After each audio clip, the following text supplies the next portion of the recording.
In this part of the video, I'm going to be giving you a step-by-step guide on how to customize your iPhone with iOS 26. Of course, you can follow these steps with any wallpapers and widgets and app icons that you want to use. You don't have to use the ones I created for this video, but of course, if you want to, you can. So I've started by completely clearing my phone of any apps and wallpapers and that sort of thing, other than the Widgetsmith app, which we're going to be using pretty soon. So before you start the tutorial, I do recommend that you have all of your wallpapers and widgets and app icons saved to your camera roll and ready to go, as well as whatever app you're going to be using for your widgets. I personally use Widgetsmith, but there are a lot out there and it doesn't really matter which one you're using. Okay, so let's actually start customizing our iPhone. The first thing I'm going to do is change the wallpapers. So I'm going to go into my settings app, and you're going to want to search for the wallpaper option right here, and go ahead and choose add new wallpaper. Go ahead and choose photos, and pick the photo you want for your lock screen wallpaper first. And then it's going to take us to this screen right here. This is where we can customize our lock screen. So we can pinch to adjust our wallpaper. We can also tap the time up at the top to adjust the font and color. I think I'm going to do this second option right here. I really like how the rounded font matches the rounded corners on the Polaroid images, and maybe make it a little bit thicker. And then I don't usually add too many widgets on my lock screen, but if you wanted to, you could choose add widgets right here and then choose from the options that come up. I'm going to leave it blank though, and you can also customize the ones you have at the bottom by tapping on them. I like the ones that are there already, so I'm going to leave it as is. And then when you're done, tap add at the top. And now that we have our lock screen set, we're going to do our home screen wallpaper, so go ahead and tap customize home screen. For this specific phone theme, I'm not doing a custom wallpaper, I'm just going to select a color. So to do that, just tap color at the bottom, and then you can use the options that come up to choose your color. I'm just going to do a classic white. And that's everything for the wallpapers, so now let's go ahead and add our widgets. Okay, so to get custom widgets, we have to add them in our Widgetsmith app first, so go ahead and open it. And for this theme, we're going to do 2 small widgets and 1 medium widget. So go ahead and scroll down and tap add small widget. Tap photo and tap choose from photos. And then you're going to go ahead and select the photo that you want for your widget. So I already have my widgets in the app, so I'm just going to X out. But once you select them from your camera roll and then press save, you should see your widgets appear in your menu like this. And you're also going to do the same thing for 1 medium widget as well. Now that we have our widgets in the app, we can actually start adding them to our home screen. So what you're going to do is long press on your screen, tap edit, and choose add widget. Search for Widgetsmith or whatever widget app you're using and select it. And we're going to add our small widgets first, so go ahead and tap add widget. And then just tap the blue text at the right, and you're going to select your widget from this menu. And then you're going to repeat the same steps and add your second small widget.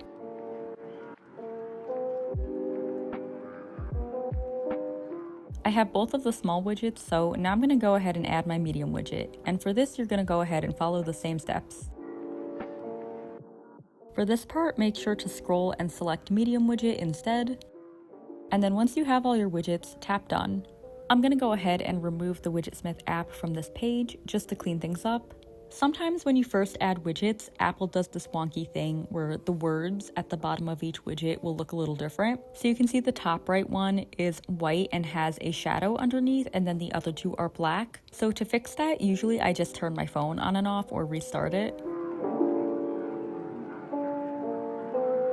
So my widgets are done, and the last step in this customization is to add custom app icons. So to do that, go ahead and open the Shortcuts app on your phone, and it should take you right to the library page. If not, go ahead and tap library at the bottom. What we're going to do is create shortcuts for each of the apps that we want to have on our home screen, and we're going to add a custom image for those shortcuts. And to do that, start by tapping the plus icon at the top, tap open app, tap where it says app next to where it says open, and you're going to choose an app that you want to have on your home screen. So I think I'm going to start with Pinterest, and then once we have that, tap the little down arrow icon at the top, choose rename, and then this is where you're going to change the name of your shortcut from the default. The default is usually something like open app followed by a number. So for this, typically you're just going to want to do the name of the app. I've also seen people throw in some really cute symbols or emojis if you want to do that. But once you have it named, just tap out, tap the down arrow again, and then choose Add to Home Screen. Tap on Image, and tap Choose Photo. And then from your camera roll, you're going to pick the image you want for your custom app icon. So I'm going to pick this pink one right here, tap Choose, and then tap Add. And then if you go back to your home screen, you'll see that you have your first custom app icon. And for the next step, we're just going to repeat the previous steps for all of the apps that we want on our home screen.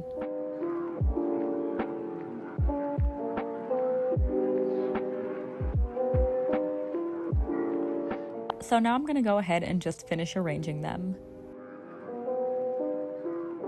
And this is how it turned out. I think it came out so cute. I had a lot of fun making this. It's July when I'm filming this, so I'm in full-on like summer beach mode. I made this theme with the kind of green, beige, and pink colors going on. And then I did make a variation of this theme that's a little bit more clean with more neutrals and soft greens. This is how the lock screen turned out. And here's what they look like together. And like I said before, if you want to download any of the app icons, widgets, or wallpapers that I used in this video, you can get them right off my website. I'll link them down below. They're all completely free. I do also have the lock screen wallpaper and the Polaroid widgets as Canva templates. So if you wanted to swap out any of the images with your own custom images, you can do that too. And I'll also have that linked below as well. And if you don't know how to do that, I'll include a quick little tutorial here. So if you do want to use the Canva templates to customize your wallpaper and widgets, this is how you do it. All you need to do this is a Canva free account. You don't need Canva Pro, so don't worry about that. Start by making sure you have the images you want to use saved on your desktop and ready to use. After you do that, you're going to go ahead and upload them to Canva.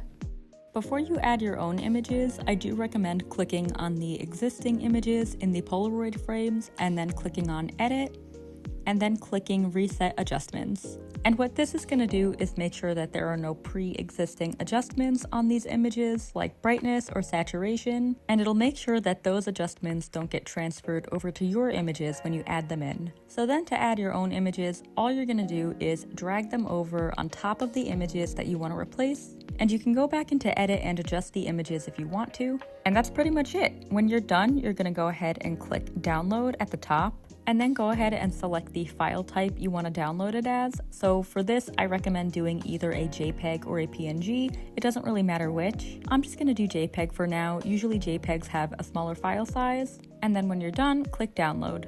And then all you're going to do is transfer your wallpaper to your phone using AirDrop or whatever method you use, and then set it as your wallpaper. And to do this for the widgets, you would just follow the exact same steps. This was a really fun one. Thank you so much for watching. I hope you find this helpful and or inspiring. Don't forget to subscribe, and I'll see you next time.